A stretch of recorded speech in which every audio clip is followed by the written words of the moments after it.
코로나19 팬데믹으로 재정적인 어려움을 겪는 주택 소유주들을 돕기 위해 주택 압류와 퇴거 유예 기간이 오는 6월 30일까지 연장됐습니다. 또 코로나19 팬데믹으로 재정적인 타격을 입은 주택 소유주들이 밀린 모기지 페이먼트를 주택을 처분하거나 모기지 융자액을 모두 상환한 다음에 갚을 수 있도록 하는 추가 유예 정책도 마련됐습니다. 에릭 가세티 LA시장은 어제 저녁 데일리 브리핑을 통해 LA 시민들은 앞으로 집을 벗어나 가족들 외에 다른 사람과 접근하게 되면 반드시 마스크를 착용해야 한다고 밝혔습니다. 코로나19 사태로 발생한 주정부의 재정 적자를 메우기 위해 게빈 뉴섬 캘리포니아 주지사가 오늘 대폭 삭감된 차기 예산안을 선보였습니다. 차기 예산안에서는 공립학교 예산 부분에서 삭감폭이 두드러졌습니다. 게빈 뉴섬 캘리포니아 주지사는 주정부의 재정 적자를 줄이기 위해 공무원들의 임금 삭감도 제시했습니다. LA 카운티의 코로나19 사망자 중 절반은 양로시설 등 집단 거주시설에서 나온 것으로 드러났습니다. LA에서 소매업체들의 영업 재개가 허용되면서 많은 업소들이 문을 열고 손님을 맡고 있습니다. 닫혔던 업소들이 영업을 재개하면서 타운이 활기를 되찾기 시작했습니다. 코로나 바이러스 팬데믹으로 인한 행정명령으로 자택에 있는 경우가 늘었음에도 불구하고 속도 위반으로 인한 교통사고 사망 건수가 증가한 것으로 나타났습니다. 트럼프 대통령이 코로나19 검사의 국면 전환이라고까지 자랑해온 5분 진단 검사기에 오류가 있다는 연구 결과가 나왔습니다. 트럼프 대통령이 치켜세운 클로로퀸 요법에 반대했다가 경질된 것으로 알려진 전 미 보건부 백신 담당자가 의회 청문회에서 트럼프 행정부의 늑장 대응을 폭로했습니다. 트럼프 대통령이 코로나19 책임론과 무역 갈등을 두고 중국에 대한 압박 수위를 높이고 있습니다. 연일 공격성 발언을 내놓고 있는데 모든 관계를 끊을 수 있다고까지 말했습니다.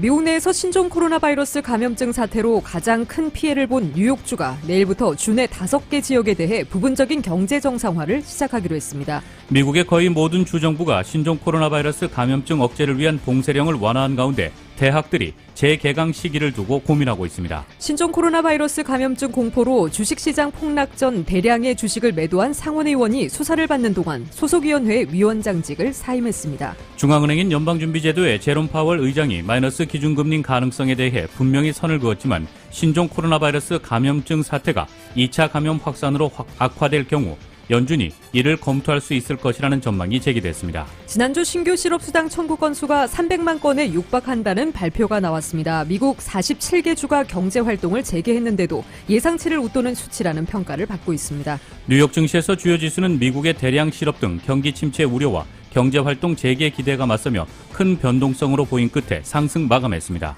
LA 지역 내일 맑겠습니다. LA 지역의 내일 낮 최고 기온 80도, 밤 최저 기온 62도입니다. 이상은 이 시간 주요 뉴스입니다. 이 시간 주요 뉴스는 바이나우 플라이앤데이트, 5월 21일까지 한국행 항공권 최대 20% 할인 특가, 그리고 최대 3회 변경수수료 면제 혜택도 드리는 아시아나항공 제공입니다. 애청자 여러분 안녕하십니까? 조희정입니다. 안녕하십니까? 이균호입니다. 2020년 5월 14일 목요일 라디오 서울 이브닝 뉴스 1부입니다.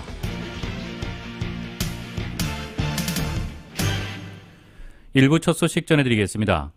코로나19 팬데믹으로 재정적인 어려움을 겪는 주택 소유주들을 돕기 위해 주택 압류와 퇴거 유예 기간이 오는 6월 30일까지 연장됐습니다.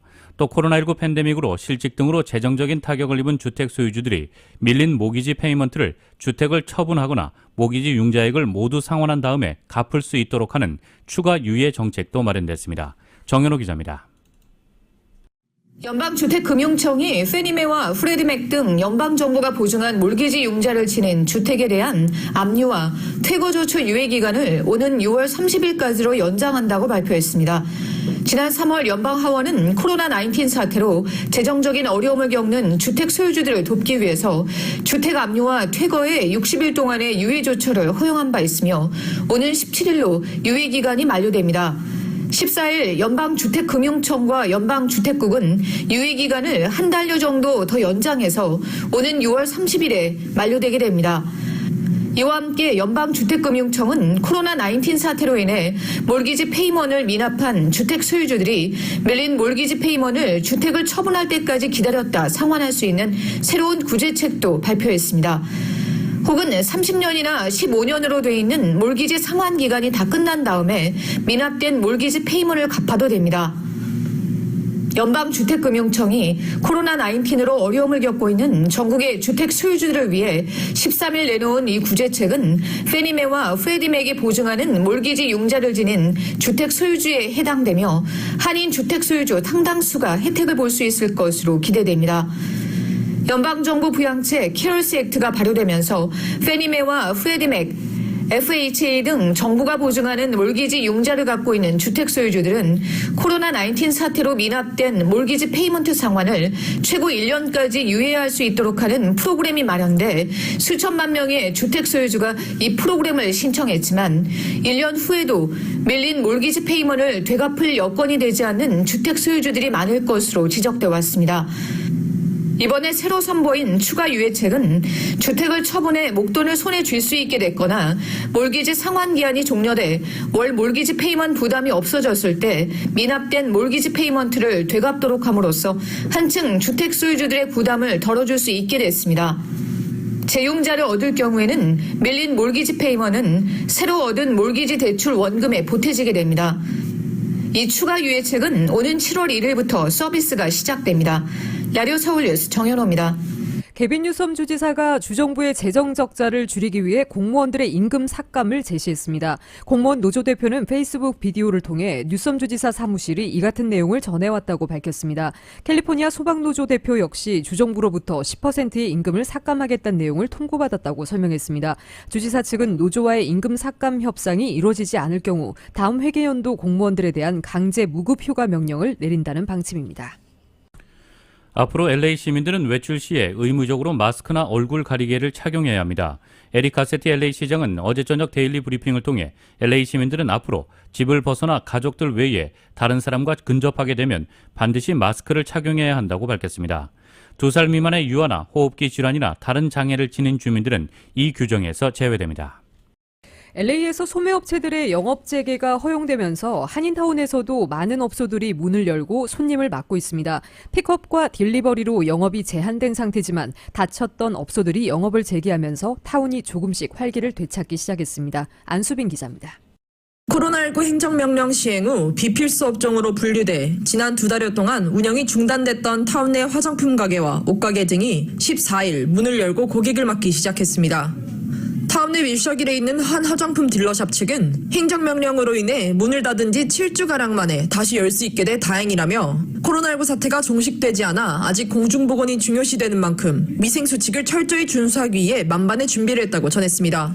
픽업을 위해 매장을 직접 방문하는 고객들 역시 가이드라인을 준수할 수 있도록 손 세정제와 마스크 등의 증정품도 제공하고 있다고 합니다. 그래도 저희가 또 카톡이라든가 텍스트 메시지로 저희 가게만의 특혜라든가 이런 거를 또 연락을 드리니까 그거에 맞춰가지고 많이 방문해 주시는 반면에 shipping들도 많이 원하시는 편이고 저는 굉장히 그래도 이렇게 지금 오픈되어 있는 거를 되게 좋다고 생각을 갖고 있습니다. 운영이 재개되면서 업소는 물론 고객들도 숨통이 트여 반기고 있습니다. 유가와 놀만디에 위치한 옷가게 더 모스트도 도어사이드 픽업을 도입한 영업 재개에 나섰습니다. 손님들의 매장 내 출입이 여전히 불어대면서 새로운 마케팅 전략도 도입했습니다. 그래도 이제 아예 운영을 못하고 있을 때보다는 그래도 희망이란 게 있으니까 그게 좋죠. 그러니까 손님들이 저희가 뭐 인스타그램이나 그런 걸로 업데이트를 하면 이제 원하는 걸 저희가 홀드해놓고 손님들이 픽업 오시면 문 열어드리고 앞에서 전해드리고 아니면 배송을 하고. 다만 옷가게 특성상 고객이 직접 옷을 착용해보거나 원단을 만져보는 쇼핑 익스피리언스가 불가능해 운영을 재개했음에도 매상 타격은 상당하다고 업주들은 전했습니다. 타운 내 식당에서는 행정명령 완화가 본격적으로 시작돼 영업을 재개하거나 외출하는 사람들이 늘어나면서 지난주부터 음식 투고나 딜리버리를 위해 식당을 찾는 고객들이 늘었습니다. 강남회관 대표입니다. 저도 그렇게 생각을 하는데요. 제 말이에요. 빨리 완화돼서 그냥 활성화돼서 서로 바빴으면 좋겠어요. 그렇게 바라고 있어요. 근데 이제 한일 시작했으니까 두고 봐야죠. 이에 따라 그동안 한산했던 타운 내 5개 모래 주차장도 최근 수일새 꽉 들어차 오랜만에 손님들이 주차에 어려움을 겪고 있습니다. 행정명령이 완전히 해제되기까지는 상당한 시일이 걸릴 전망이지만 점차 완화되어가는 행정명령으로 타운 내 스몰 비즈니스 업주들의 숨통이 트이고 있습니다. 라디오 서울뉴스 안수빈입니다. LA 카운티의 코로나19 사망자 중 절반은 양로시설 등 집단 거주시설에서 나온 것으로 드러났습니다. 바바라 페로 LA 카운티 보건국장은 카운티 내 코로나19 사망자의 절반에 해당하는 865명 중 대부분은 양로시설에 거주하는 노인층이라고 오늘 밝혔습니다. 양로시설에서 집단 감염으로 인한 사망자가 늘어나면서 카운티 보건국은 카운티 내 양로시설을 대상으로 가이드라인을 제대로 준수하는지 여부에 대한 감사를 시작할 예정입니다. 양로시설에서의 집단 감염은 LA 카운티는 물론 가주 전역에서도 늘어나고 있습니다. 가주 내 양로시설이 거주자와 직원 등 최소 1,322명이 코로나19로 사망했으며 이는 가주 사망자 중 46%에 해당하는 수치입니다. 한편 LA 카운티는 오늘 사망자 51명이 추가돼 총 1,709명을 기록했으며 확진자는 925명이 추가돼 총 35,329명을 기록했습니다. 가주 내 행정명령으로 헬스장 운영이 중단된 가운데 지난 주말 이를 어기고 운영을 재개한 샌디에고의 한 헬스장 업주가 체포됐습니다. 이 업주는 이번 행정명령으로 입고 있는 재정적 타격이 너무 커 운영을 재개하기로 했다며 코로나19 확산을 막기 위해 나름대로 위생 지침을 도입했다고 주장했습니다. 업주에 따르면 헬스장 내에서 마스크 착용과 고객 간 6피트 거리 두기를 실시하고 있으며 매 90분마다 헬스장을 소독하고 샤워시설 운영을 금지하는 등 모든 조처를 했다는 주장입니다. 현재 가주 내에서는 공중보건을 위한 행정명령을 위반할 경우 최대 $1,000의 벌금 혹은 90일의 징역형을 내리고 있습니다.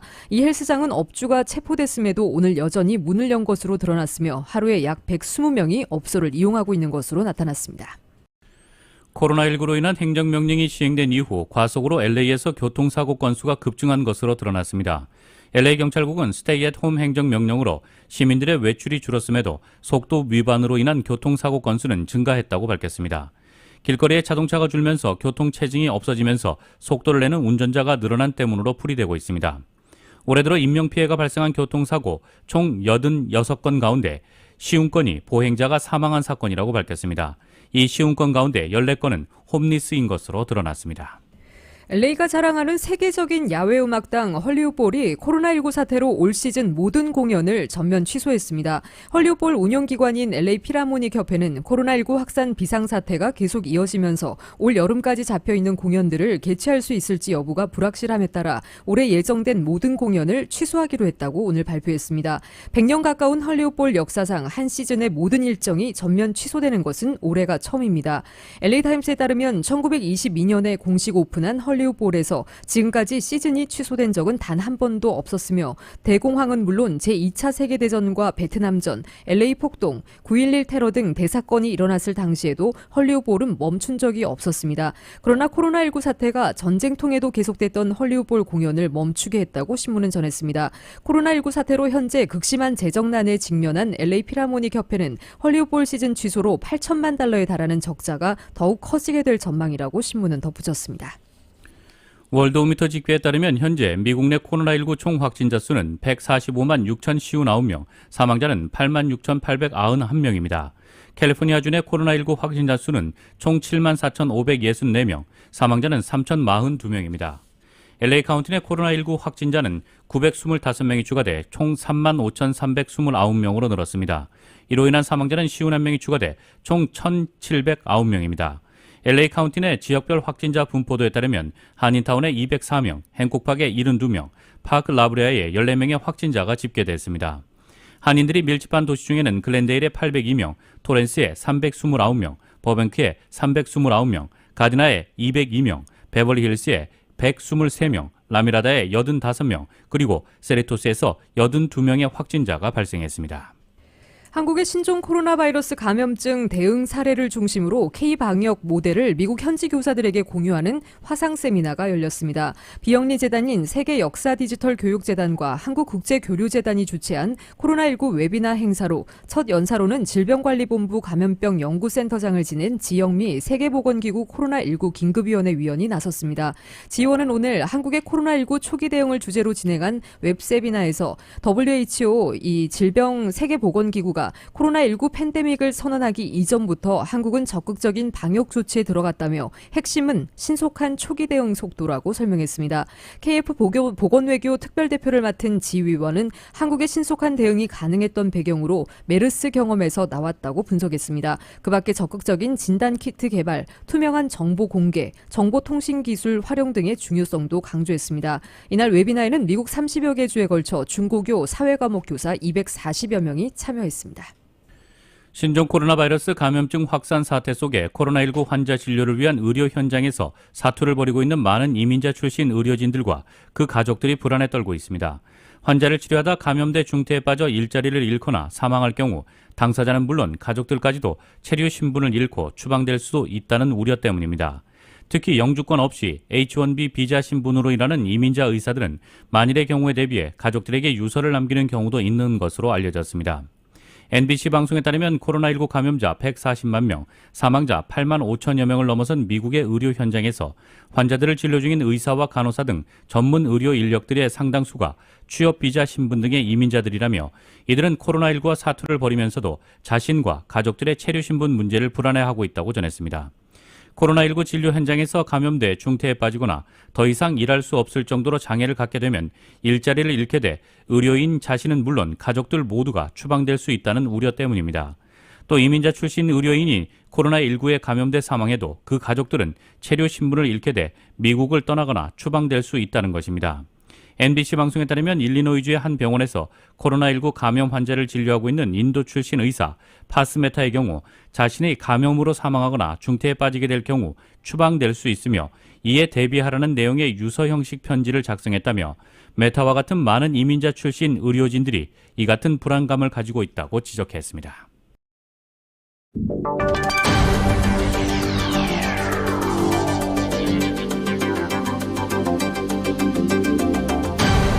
라디오 서울 이브닝 뉴스 일부 함께하고 계십니다. 이 시간은 LA와 가든그로브 두 곳에서 모시는 금강안경 검안과 1250만 불 교통사고 최고보상 교통사고 전문 천재 변호사 리차드 호프만, 언제 어디서나 내 맘대로 골라보는 한국TV 앱 지금 바로 다운로드하세요. 한국TV 앱 공동 제공입니다. 여러분께서는 라디오 서울 이브닝 뉴스 일부 함께하고 계십니다. 미국 소식 전해드리겠습니다.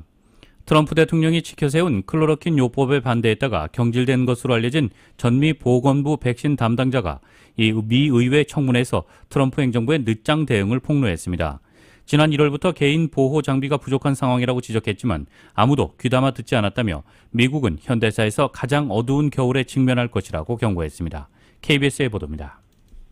하원 청문회에 출석한 릭 브라이트 전 국장은 작심한 듯 트럼프 행정부에 대해 폭로를 이어갔습니다. 릭 브라이트는 보건복지부 산하기관의 백신 개발 책임자로 근무하다 최근 경질된 것으로 알려진 미 정부 인사입니다. 축출된 이유는 코로나19 치료에 클로로킨과 하이드록시 클로로킨의 광범위한 사용을 반대했기 때문이라고 브라이트 전 국장은 주장했습니다. And when I spoke outside of our government and shared my concerns for the American public, that I believe was the straw that broke the camel's back and escalated my removal. 트럼프 대통령이 지켜세웠던 클로로퀸 요법에 의문을 제기했다가 눈밖에 났다는 겁니다. 또 미국 내 첫 확진자가 발생한 지난 1월부터 개인 보호 장비 부족을 우려하는 목소리를 냈지만 당시 아무도 귀담아 듣지 않았다고 밝혔습니다. So people died because you weren't listened to. People died because they didn't have appropriate protective equipment to save their lives and protect them from getting infected. 백신 개발 속도에 대한 우려도 내놨습니다. 1년에서 1년 6개월 내 백신 개발은 낙관적인 생각이라며 조율된 국가적 대응이 필요하다고 강조했습니다. 진실은 과학에 기반해야 한다. 과학자들이 보복의 두려움 없이 말하게 해야 한다고 호소하기도 했습니다. 그러면서 대응을 제대로 못할 경우 미국은 현대사에서 가장 어두운 겨울을 맞게 될 것이라고 경고했습니다. 이와 관련해 트럼프 대통령은 트윗을 통해 소위 내부 고발자로 불리는 릭 브라이트를 모른다며 태도에 비춰볼 때 더 이상 정부에서 이래선 안 된다고 비난했습니다. 버지니아에서 KBS 뉴스 서지영입니다. 트럼프 대통령이 코로나19 검사의 국면 전환이라고까지 자랑해온 5분 진단 검사기에 오류가 있다는 연구 결과가 나왔습니다. 백악관에서 이 검사기를 쓴다고 트럼프 대통령이 말해왔는데 최근 확진자가 속출한 백악관 안전한 걸까요? KBS의 보도입니다. 트럼프 대통령에게 콜로라도 주지사는 한국산 코로나19 검사기와 함께 에보트사의 검사기를 쓰고 있다고 말합니다. Both with the Thermo Fisher test, the Abbott test, the Solgen test, we're mixing and matching. 에보트사의 검사기, 바로 트럼프 대통령이 지난 3월 5분 만에 결과 나온다며 직접 소개한 제품입니다. This is the first one on the line of the 5-minute test from Abbott. 검사가 부족하다는 비난에 시달려온 트럼프 대통령은 이제 국면이 전환됐다고 했고 100만 개 넘게 보급됐습니다. 그런데 이 검사기에 오류가 있다는 뉴욕대 연구 결과가 나왔습니다. 다른 검사기가 코로나19 양성으로 잡아낸 것을 이 5분 검사기는 절반 가까이인 48%나 잡아내지 못했습니다. 연구진은 코로나19 증상이 있는 환자의 진단기로서 적합한지 우려가 있다고 결론 내렸습니다. 아직 동료학자들의 평가를 거치지 않아 확증 전이지만 대학 의료센터가 낸 논문입니다. 5분 검사기는 미 식품의약국이 긴급 승인했습니다. 오류가 확인되면 이 검사기로 괜찮다고 판정받은 사람들의 재검사 등 혼란이 불가피합니다. 게다가 백악관도 이 검사기를 사용하고 있습니다. 트럼프 대통령 가까운 거리에 있는 사람들이 이걸로 진단받고 있습니다. 백악관은 최근 확진자가 잇따르고 코로나19 대응 핵심 인사들이 줄줄이 자가격리 됐습니다. 오류를 지적한 논문이 나오기 전부터 이미 비상 상황입니다. 버지니아에서 KBS 뉴스 김은규입니다. 트럼프 대통령이 전염병 대통령이란 별칭으로 불려온 앤서니 파우치 국립알레르기 전염병 연구소 소장과 노골적으로 거리를 두고 있습니다. 11월 대선이 6개월도 남지 않아 경제 정상화에 마음이 급한데 번번이 과학적 데이터를 내세워 제동을 거는 파우치 소장을 더는 두고 볼 수 없다고 판단한 것으로 보이고 있습니다. 대중의 신뢰가 큰 파우치 소장을 자르기는 어렵겠지만 주요 결정에서 배제할 가능성이 크다는 관측이 나오고 있습니다. 트럼프 대통령은 팍스 비즈니스와의 인터뷰에서 파우치 소장은 아주 좋은 사람이고 나는 그에게 동의하지 않는다면서 계약 문제에 있어 파우치 소장과 완전히 생각이 다르다고 말했습니다. 파우치 소장이 이틀 전 상원 청문회에서 조기 경제 정상화의 우려를 표하며 특히 계약에 있어서는 조심스러워야 한다고 언급한 걸 겨냥한 것입니다. 트럼프 대통령은 전날에도 파우치 소장의 언급을 문제 삼으며 사실 파우치의 청문회 답변에 놀랬고 내게는 받아들일 수 없는 답변이고 특히 학교 문제에 대해 그렇다고 공개적으로 대립각을 세웠습니다. 파우치 소장은 그간 꾸준히 공개석상에서 트럼프 행정부의 신종 코로나 바이러스 감염증 대응과 관련해 우려의 메시지를 발신해왔습니다. 눈에 띄는 것은 트럼프 대통령의 태도입니다. 트럼프 대통령은 파우치 소장을 비롯한 전문가들이 본인의 주장을 뒷받침해주지 않는 데 대해 사석에서 불만을 터뜨리면서도 공개적 표출은 자제해왔습니다. 파우치 소장을 해임하라는 트윗을 리트윗해 간접적으로 불만을 내보이기는 했지만 논란이 되자 훌륭한 사람이고 해임하지 않는다며 곧장 진화하기도 했습니다. 그러나 이제는 파우치 소장과 각을 세우는 상황도 피하지 않는 모양새를 보이고 있습니다. 최근 8주간 실업수당 청구가 3,600만 건이 넘는 등 코로나19로 인한 경제적 타격이 날로 악화되며 재선 가도에 먹구름이 들이온 상황에서 더는 파우치 소장으로 대표되는 전문가들의 경고 메시지에 귀 기울일 생각이 없음을 분명히 한 셈입니다. 미국 내에서 신종 코로나 바이러스 감염증 사태로 가장 큰 피해를 본 뉴욕주가 15일부터 주내 5개 지역에 대해 부분적인 경제 정상화를 시작하기로 했습니다. 부분적 경제 정상화 지역은 뉴욕주가 분류한 총 10개 지역 가운데 핑거레이크, 모호크밸리, 서던티어, 노스카운티, 센트럴 뉴욕 등 5곳입니다. 뉴욕주 내에서도 코로나19 상황이 가장 심각한 뉴욕시와 주변 지역 등은 제외됐습니다. 5개 지역의 부분적 경제 정상화는 총 4단계 중 1단계로 건설과 농업, 산림, 어업, 사냥, 제조업, 도매거래 분야 등입니다. 소매도 가게에서 픽업이나 노점 판매 등은 가능합니다. 이들 지역은 뉴욕주가 경제 정상화를 위해 설정한 7개 조건을 모두 충족한 곳입니다. 코모주 지사는 부분 경제 정상화와 관련해 이제 상황을 관리할 큰 책임이 각 지역에 넘어가게 됐다면서 내일 얼마나 많은 업체가 문을 열지가 큰 의문이라고 말했습니다. 지난주 미국의 신규 실업수당 청구 건수가 300만 건에 육박한다는 발표가 나왔습니다. 이 미국 47개 주가 경제활동을 재개했는데도 예상치를 윗도는 수치란 평가를 받고 있습니다. 실업수당 수수 과정의 난맥상도 심각한 것으로 전해졌습니다. KBS의 보도입니다. 미국 노동부는 지난주 신규 실업수당 청구 건수가 298만 1000건을 기록했다고 밝혔습니다. 코로나19 사태로 인한 미국의 실직 사태가 8주째 계속된 겁니다. 한때 700만 건에 육박할 정도였지만 지표 흐름의 변화는 감지됐습니다. So it takes time to see the jobs being added back and then being captured within the statistics. 실업수당 청구 건수가 6주 연속 감소세를 보이며 300만 건 밑으로 떨어졌습니다. 하지만 유례없는 수준의 큰 규모로 실업대란의 현 상황을 여실히 보여주고 있습니다. 시장은 예상보다 일자리 지표가 좋지 않게 나온 것으로 보고 있습니다.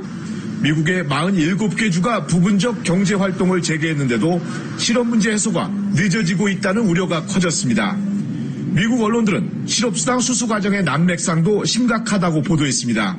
실업수당 신청도 어렵고 신청한 수당을 제때 받지 못하는 경우도 많다는 겁니다. 뉴욕타임스는 이달 초 온라인 설문조사에서 실업수당 신청자 중 절반 이상이 받지 못했다는 답변을 했다고 전했습니다.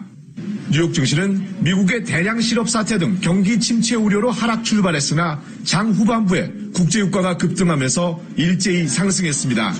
뉴욕에서 KBS 뉴스 김철우입니다.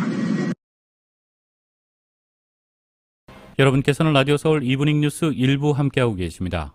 로컬 소식 한 가지 전해드리겠습니다. 이 캘리포니아 주정부에서 연방정부가 제정한 경기부양책의 사각지대에 놓인 서류 미비자들을 위한 현금 지원 신청 접수가 오는 18일부터 시작됩니다. 안수빈 기자가 전합니다. 개빈 뉴섬 주지사가 앞서 발표했던 서류 미비자를 위한 현금 지원 포탈이 열립니다. 연방정부의 지원을 받지 못하는 서류 미비자를 위한 재난구호기금인 DRAI는 18세 이상 성인에게 $500를, 한 가정에는 최대 $1000를 지원해줍니다. 접수기간은 오는 18일부터 6월 30일까지며 선착순으로 진행됩니다. LA 카운티는 선착순 4만 명을 지원하고 오렌지 카운티는 선착순으로 15,000명을 지원합니다. 신청 서류에는 18세 이상 성인임을 증명하는 운전면허증, 여권, 영사관 아이디, 학생증 혹은 사원증이 필요합니다. 또 캘리포니아에 거주 중임을 증명하기 위한 유틸리티 고지서 등이 필요하며 코로나19로 인해 재정적 피해를 입고 있다는 것을 증명해야 합니다. 재정 피해의 예시로는 휴교령으로 인해 직장을 가지 못하고 자녀를 집에서 돌봐야 하는 경우, 본인 또는 가족이 코로나19에 감염됐거나 시니어 혹은 만성질환자로 본인이 취약계층에 해당할 경우, 혹은 실직 상태 또는 근로시간이 크게 단축됐을 때입니다. 현재 연방정부에서는 DRAI 프로그램을 공적 부조로 취급하지 않겠다고 발표한 바 있지만 이민국에서는 이에 관련한 자세한 가이드라인을 공지하지 않았습니다. 지원금 신청은 비영리단체를 통해 가능하며 이 가운데 아시안 아메리칸 정의 진흥협회에서는 한국어로도 신청을 도와주고 있습니다. 신청 문의는 전화 213-241-8880으로 하면 됩니다. 이 외에도 LA 카운티에서는 213-201-8700 혹은 213-315-2659로 전화해 영어로 신청할 수 있습니다. 전화 신청 후 5일 이내에 신청 자격을 증명하는 서류들을 이메일로 보내야 합니다. 지원금 신청과 관련한 자세한 사항은 웹사이트 cdss.ca.gov 혹은 이메일 immigrantdisasterrelief@dss.ca.gov로 문의하면 됩니다. 라디오 서울 뉴스 안수빈입니다.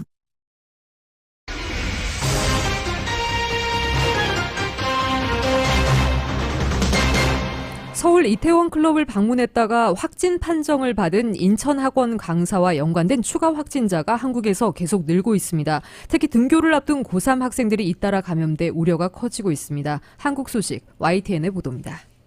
인천 미추홀구에 사는 고등학교 3학년 A군이 코로나19 확진 판정을 받고 인천 의료원으로 이송됐습니다. A군은 같은 날 먼저 확진 판정을 받은 남동구의 B군과 학교 친구 사이로 지난 6일 함께 PC방과 노래방 등을 다녀왔습니다. 이에 앞서 친구인 B군은 이태원 클럽을 방문한 뒤 확진 판정을 받은 학원 강사로부터 수업을 들었고 B군 어머니도 연달아 감염됐습니다. 학생 확진자가 이틀째 이어지는 가운데 격리 치료 중인 이들은 발병 초기여서 아직은 인후통과 발열 등이 경미한 상태로 알려졌습니다. 하지만 의료진은 젊을수록 에크모 치료를 요하는 수준의 중증에 처할 수도 있다고 경고합니다. 오히려 사이토카인 스톰이나 이런 것들이 면역 반응을 일으키면서 급속도로 진행할 경우에는 오히려 젊어서 면역 기능이 활성화되어 있기 때문에 좀 더 빨리 진행하시는 경우들도 있을 수 있겠습니다. 클럽 방문 학원 강사와 관련된 확진자는 중고생과 일반인 등 10명을 훌쩍 넘어갑니다. 학원 운영 등에 대한 자제 명령을 발령한 인천시는 앞으로 2주를 고비로 보고 있습니다. 확진자가 발생일부터 저희가 2주간을 긴급 방역 기간을 보고 2주간을 면밀히 보고 있습니다. 집단으로 된 교회나 학원, 노래방 그런 데를 집중 조사하고 있습니다. 확진 초기에 직업과 동선을 숨긴 학원 강사의 잘못된 판단으로 인해 애꿎게 훨씬 많은 시민들이 감염 공포에 시달리고 있습니다. YTN 이기정입니다. 코로나19 접촉자 추적과 동선 공개는 한국 방역 모델의 핵심이지만 인권 침해 지적도 없지 않습니다. 특히 이태원발 확산으로 성소수자 혐오 문제까지 대두되면서 정부가 방역과 인권 사이의 수위를 재조정하고 있습니다. YTN의 보도입니다. 우리나라 코로나19 대응의 핵심은 3T, 진단검사와 접촉자 추적, 감염 초기 단계 치료입니다. 이 가운데 접촉자 추적과 동선 공개는 감염 확산을 막는 데 기여했지만 초기부터 인권 침해라는 지적이 끊이지 않았습니다. How do you ensure that the personal information of the patients, which you are publicly detailing, travel routes, for example, how do you ensure that their privacy is respected? 이태원발 감염 확산으로 성소수자 혐오 여론이 커지고 방역에도 악영향을 미치면서 정부는 기존의 동선 공개를 최소화하기로 했습니다. 진단검사도 익명으로 받을 수 있도록 기준을 바꿨습니다. 양성으로 밝혀지더라도 개인을 특정할 수 있는 정보는 삭제하고 2차 감염의 우려가 있는 동선만 최소한으로 공개하겠습니다. 하지만 국외에서는 한국의 성소수자 차별과 개인정보 공개에 대한 우려 섞인 시선을 거두지 않고 있습니다. 강경화 외교부 장관은 성소수자에 대한 차별은 용납될 수 없다면서도 변화에는 시간이 걸린다고 말했습니다. 또 사생활은 중요한 인권이지만 절대적인 권리는 아니라며 인권과 방역 사이의 균형을 강조했습니다. Privacy is a very important human right, but it is not an absolute right. And when you balance the privacy of the patients against the public's need to be protected from this risk, I think the answer is very clear.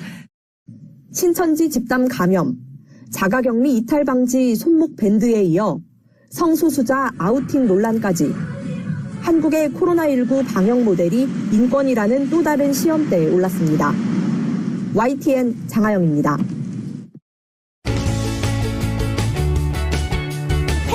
에브리데이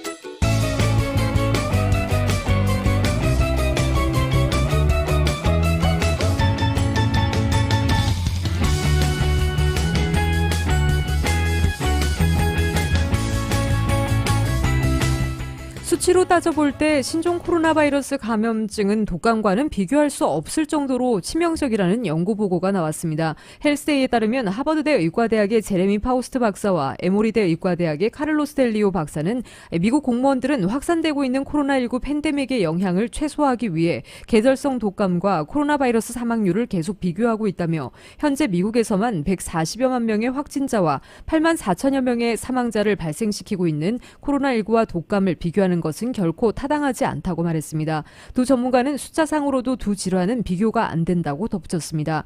질병통제예방센터 CDC는 매년 독감으로 인한 사망자 수를 집계합니다. 파우스트 박사와 델리오 박사는 독감이 환자의 죽음을 초래했다는 것을 확인하는 것은 종종 힘든 일이라고 지적합니다. 그래서 CDC는 독감 사망자와 관련해 사망진단서에 의해 확인된 실제 사망자 수가 아니라 계산된 추정치라고 발표한 바 있습니다. 실제로 매년 확인된 독감 사망자 수는 이런 계산된 추정치보다 훨씬 적습니다. 이와는 달리 2020년에 발생한 코로나19 사망자는 추정된 것이 아니라 모두 집계된 것입니다. 이는 5월 14일까지 코로나19로 인한 사망자 수가 지난 7년간 가장 높은 연간 독감 사망자 수보다 약 5.5배나 많다는 것을 의미합니다.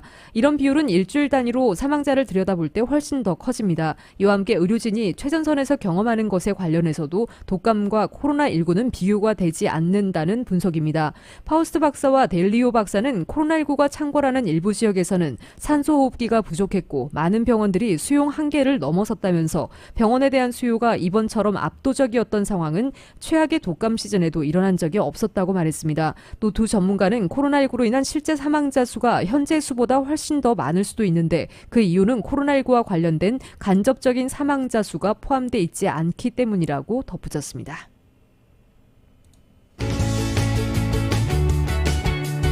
헬스 에브리데이.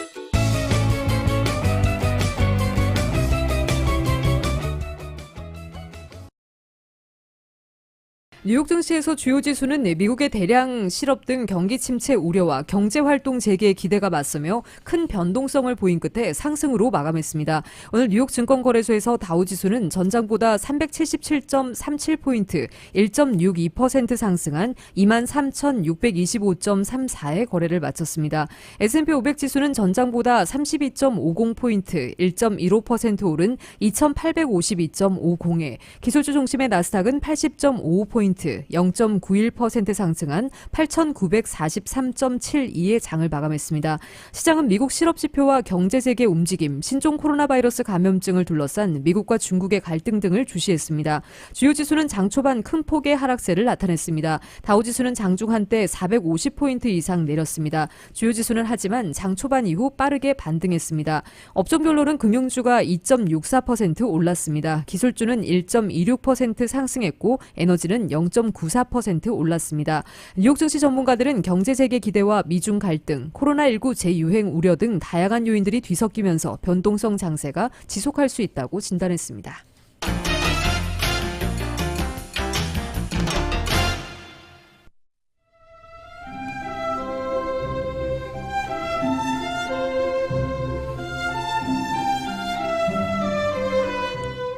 함께 이겨나가겠습니다. 언제나 힘이 되는 은행, 당신의 비즈니스 뱅킹 파트너 CBB뱅크 제공 5월 14일 목요일 오늘 밤과 내일 날씨입니다. 금요일인 내일 맑은 날씨 보입니다. 낮 기온 오늘보다 3, 4도가량 높아지겠고 이런 날씨는 주말인 토요일까지 계속되겠습니다. 일요일부터는 낮 기온 조금씩 내려가면서 다음 주에는 이번 주보다 선선하겠습니다. LA 한인타운의 내일 낮 최고 기온 80도, 밤 최저 기온 62도입니다. 오렌지 카운티 지역 내일 낮 최고 81도, 밤 최저 61도, 벨리와 인랜드 엠파이어 지역 81도, 53도, 해안 지역 내일 낮 최고 72도, 밤 최저 59도입니다. LA 지역 오늘 밤 최저 기온 61도입니다. 한국은 오늘 전국에 비 소식이 있습니다. 서울의 오늘 낮 최고 기온 화씨 64도, 밤 최저 기온 화씨 59도입니다. 이상으로 2020년 5월 14일 목요일 라디오 서울 이브닝 뉴스 1부, 2부 마칩니다. 지금까지 진행의 이균호, 조희정이었습니다. 행복한 저녁 보내시기 바랍니다. 고맙습니다.